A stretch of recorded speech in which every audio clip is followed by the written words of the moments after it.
Hey guys, I'm Magnus Walker here at the final Hot Wheels Legends Tour in Santa Clarita. This is the last one, so you should be here because if you win, you go to SEMA, and if you win at SEMA, you get your car made into a Hot Wheels.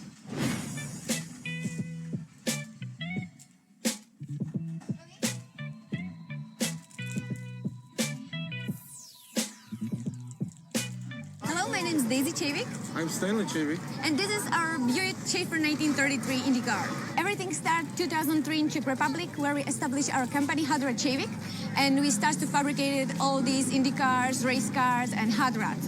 So we opened a new branch of our company here and start doing the dream work. We built in Czech Republic this car and bring here. And the car is handcraft made, aluminum body, everything set up together. It's tribute car, 1933 Buick Schaefer. Is 500 speed racer from Indianapolis. It's exactly the same how it was, but just the car never touched the race. Yes, I built from scratch everything. Engine, exhaust intake, seats, tank, floor, everything.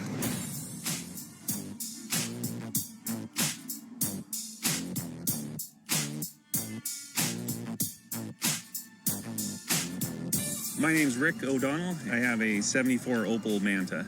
So I bought a Nissan 240SX and I cut the top of the 240SX off, cut the bottom of the Opel Manta off, and then welded the two cars together. Bought a LS3 500 horse crate motor and new transmission and radiator, and it just went from there. I live very close to Willow Springs Raceway, so I go out and drive the car at the track every chance I get. It runs with Porsches, Vipers. It's very light, 2,600 pounds and 525 horse, so it's a very fast car and it handles good. It's still a work in progress just because I've kind of reached peaks at the track where I couldn't go any faster. So I started doing suspension tuning and I added a wing to it and some more aero in the front. It's always more fun when you're improving. My name is Tony Quinones, and this is the Viper trike. It's one-off. It all started with a blank sheet of paper and a 10-cylinder Viper motor. One of the key components is the center hub steering. That allowed me to get away from the motorcycle front end. It's backed up by a 2-speed power glide, fully built for drag racing, and that runs an independent rear end. It's coilovers all the way around, and it's a one-off chassis, all built on a jig table, engineered in CAD and laser cut. The body is one-off carbon fiber. When you're sitting in the back and you're looking down the nose of it, you see the V10, you see that tiny little wheel, and you're just thinking, what did I get myself into?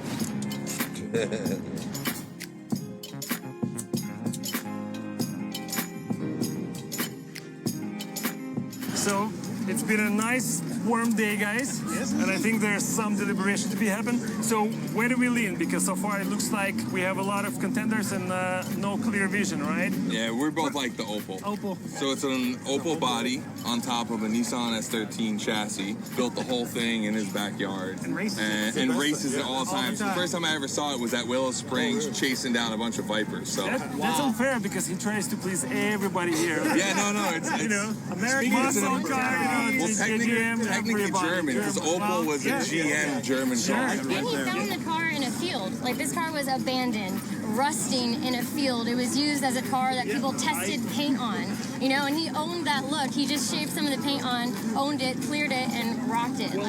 I'm gonna bring up the trike. That Beautiful thing is absolutely unbelievable. I think that's one of my favorites. That Viper thing was trike killer. is You know, by the far. craftsmanship and everything else about that car. How he figured out the steering is I know. still... It's Yes, just mind-blowing. So I guess we came to conclusion. We got 2 cars. Let's go to work. Hey guys, say hi to the Hot Wheels team. Hot Wheels! Thank you, Hot Wheels family, for showing up here. Really, really happy to see you guys here to support our brand. Nobody knew a year ago when we celebrated our 50th anniversary that this will become the biggest national traveling car show. 400 plus cars registered. This is the biggest one this year. This tour is a great tour, but it wouldn't be possible without any of our partners. Thank you, Mobile One. Lubricated. Thank you, Dickies, for really great support. And thank you, our host, Walmart. Mechanics, because this is the headquarters of mechanics are actually located here. So yes, one more mechanics. Thank you so much. As you can imagine, this was a tough one. We had about 5 cars, narrowed it down to 3, and then we got to 2. So this one is Opel Manta with the 240 SX chassis with an LS motor in. Hi, my name's Rick O'Donnell, and this is my 1974 Opel Manta. What inspired me to build this car is having something that was a little different, mainly to take out to the track and drive high-performance driving events. I absolutely went overboard on the roll cage, just did a whole bunch of cage work to really make the car stiff. The motor's actually mounted to the frame rails, not to the cross member anymore, because it's mounted so far back. You basically drive it as hard as you can, wide open, corner to corner. I kind of hit a couple of spots where I couldn't go any faster at Willow, so that's when we started doing some aero. We added the front splitter and the wing, then went back to suspension tuning to get the car to grip a little better and not be so violent. It was a total backyard build. I don't have a lift. Most of the car was done with a MIG welder and a 4-inch grinder, and it does have a gas gauge, which is great because it gets about 2 miles a gallon on track. The car really shocks a lot of people. It doesn't look like much from the outside, but when you get to the track and they see the car go, it's pretty impressive.